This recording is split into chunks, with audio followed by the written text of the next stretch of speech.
अब guys Hilux को India में टोयोटा ने थोड़े दिनों पहले ही लॉन्च किया है, बट इसका जो प्राइस है वो काफी सारे लोगों को ऐसा लग रहा है कि थोड़ा सा टोयोटा ने यहाँ पे ओवर प्राइसिंग कर दी है। क्योंकि इसका जो टॉप वेरिएंट हमने आपको थोड़े दिनों पहले दिखाया था, उसका प्राइस आपको नियरली 40 से 42 लाख के बीच में लाई करता है। बट ये जो वेरिएंट हमारे पास ये है टोयोटा हाइलक्स का बेस वेरिएंट, और बेस वेरिएंट की जो एक्स शोरूम कॉस्ट टोयोटा ने रखी है वो रखी है नियरली 34 लाख रुपीज। अब हाइलक्स में आपको पता होगा कि दो ही वेरिएंट्स आते हैं, एक आता है आपको बेस वेरिएंट जो कि मेरे पास है, स्टैंडर्ड वेरिएंट है, और दूसरा जो है हम जो आपको ऑलरेडी शो कर दिया था वो है इसका हाई वेरिएंट। हाई वेरिएंट में आपको मैनुअल के साथ ऑटोमेटिक ट्रांसमिशन आता है, बट इस बेस वेरिएंट में आपको मैनुअल ट्रांसमिशन का ही ऑप्शन मिलता है। तो बात करते हैं डिटेल में इस बेस वेरिएंट के बारे में और आपको बताते हैं कि क्या क्या आपको इसमें फीचर्स मिलते हैं। अगर सबसे बढ़िया चीज इस वेरिएंट की कोई है तो वो है इसकी रॉ स्टाइलिंग। चाहे आप इसकी फ्रंट प्रोफाइल देखेंगे, साइड प्रोफाइल देखेंगे या फिर रियर प्रोफाइल देखेंगे, आपको बहुत ज्यादा क्रोम एलिमेंट्स नहीं मिलेंगे जैसे कि आपको टॉप वेरिएंट में मिलते हैं। और ऑनेस्टली स्पीकिंग इस टाइप के पिकअप ट्रक्स में ज्यादा क्रोम एलिमेंट्स दिए जाते हैं तो वो भी अच्छा नहीं लगता है, बट ये बेस वेरिएंट काफी ज्यादा अपीलिंग लग रहा है क्योंकि यहाँ पे क्रोम का यूज बहुत कम किया गया है। फ्रंट प्रोफाइल की बात करते हैं तो फ्रंट में आपको नॉर्मल हेलोजन हेडलैम्प्स मिलते हैं, यानी कि आपको यहाँ पे एलईडी डीआरएल्स का कॉम्बिनेशन तो मिलेगा नहीं, और जैसे कि आपको टॉप वेरिएंट में एलईडी हेडलैम्प्स मिलते हैं वो भी आपको यहाँ पे नहीं मिलेंगे। बाकी जैसे टॉप वेरिएंट में आपको फ्रंट में भी रियर पार्किंग सेंसर्स मिलते हैं, सेम आपको इस वेरिएंट में भी फ्रंट में भी पार्किंग सेंसर्स दिए गए हैं, क्योंकि ये व्हीकल जो है वो आप देख सकते हैं साइज में काफी मैसिव है, और इस टाइप के व्हीकल को ड्राइव करने के लिए स्पेशली इसमें फ्रंट और रियर पार्किंग सेंसर्स होने चाहिए। इनफैक्ट मेरा तो ये मानना है कि इसमें आपको 360 डिग्री कैमरा का फीचर भी देना चाहिए था टोयोटा को।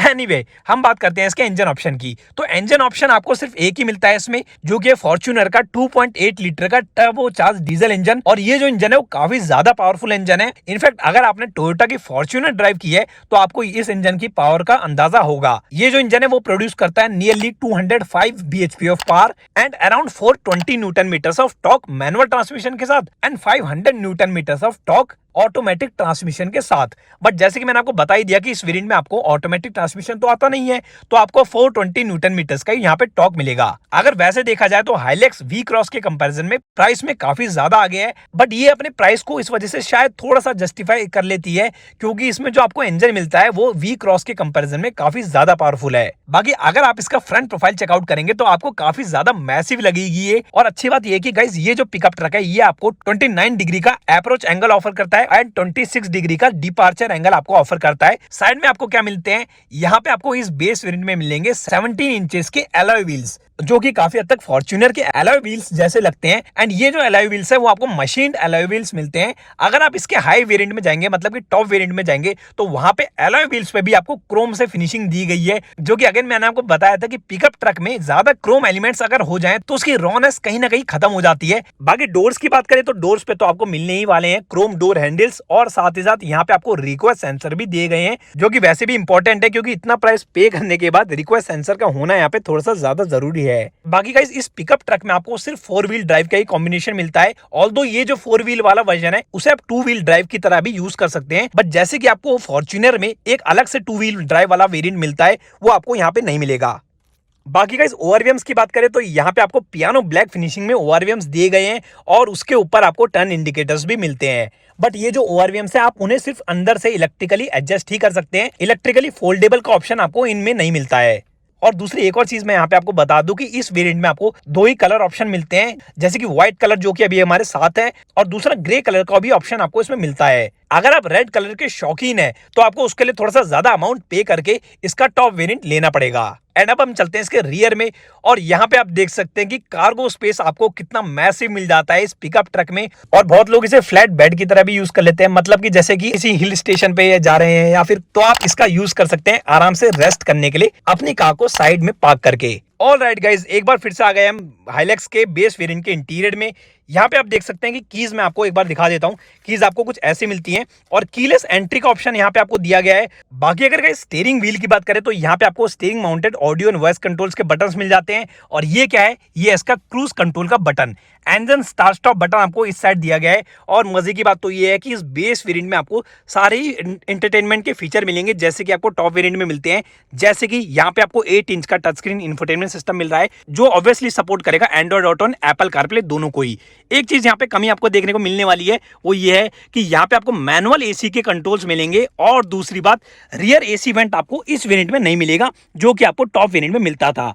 IMT ट्रांसमिशन की यहाँ पे आपको ब्रांडिंग दी गई है जो कि बताती है कि IMT यहाँ से आप एक्टिवेट कर सकते हैं इसका इंटेलिजेंट मैनुअल ट्रांसमिशन। अब ये IMT ट्रांसमिशन उस तरह से वर्क नहीं करता जैसे कि आपको Hyundai की कार्स में मिलता है या फिर किया की कार्स में IMT मिलता है, क्योंकि आपने Hyundai और किया की कार्स में देखा होगा कि क्लचलेस ट्रांसमिशन आपको मिलता है और उसी को IMT कहा जाता है। बट टोयोटा के केस में IMT जो है वो बेसिकली एक मोड है, एंड अगर आप इस IMT मोड को एक्टिवेट करते हैं तो ये आपके इंजन की स्पीड को सेलेक्टेड गियर के साथ सिंक्रोनाइज करता है बस। रियर डिफरेंशियल लॉक भी आपको यहाँ पे मिलता है, और ये है इसका ट्रैक्शन कंट्रोल। ये क्या है, ये इसका 12 वोल्ट का सॉकेट, और यहाँ पे आपको USB पोर्ट इसका मिलता है।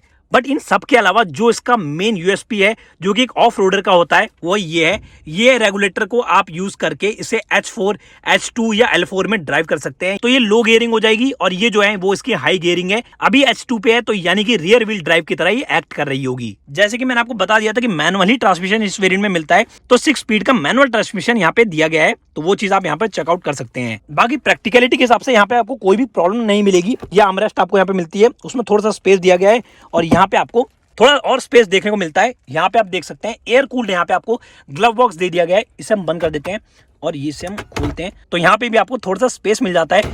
सेफ्टी की बात करें गाइस तो हाइलेक्स के दोनों ही वेरिएंट्स में आपको 7 एयरबैग्स का ऑप्शन मिलता है।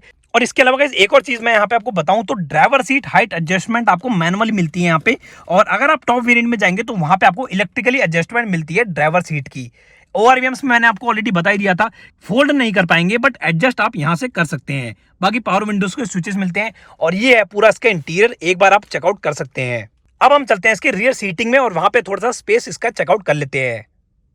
ऑल राइट गाइज, हम आ गए हैं हाइलेक्स की रियर सीट में। यहाँ पे मैंने आपको पहले भी बताया था कि आपको स्पेस वाइज यहाँ पे कोई कंप्लेन नहीं मिलेगी, बट एक चीज में यहाँ पे आपको कंप्लेन मिल सकती है, वो है इसका रेक्लाइन एंगल। यहाँ पे आप देख सकते हैं कि पीछे आपको कार्गो स्पेस मिलता है, और इस कार्गो स्पेस की वजह से रेक्लाइन एंगल जो है इसका वो आपको काफी कम मिलता है। मतलब कि अगर ये सीट थोड़ी सी और ज्यादा रेक्लाइन होती तो कंफर्ट में आपको कोई प्रॉब्लम नहीं होती, बट क्योंकि यहाँ पे रेक्लाइन एंगल थोड़ा सा कम है, इस वजह से अगर आप लॉन्ग जर्नी पे इसमें बैठ के जाएंगे तो शायद आपको हो सकता है बैठने में उतना ज्यादा कंफर्टेबल फील ना हो जितना कि आपको फॉर्च्यूनर में होता है या फिर इनोवा में होता है। और ऑनेस्टली स्पीकिंग यही सेम चीज आपको इज़ुज़ू D-Max में मिलती है, सेम उसमें भी आपको इसी टाइप का रेक्लाइन एंगल मिलता है। तो ऐसे कोई कंप्लेन नहीं है कि इसी पिकअप ट्रक में आपको ये सब चीजें मिल रही हैं।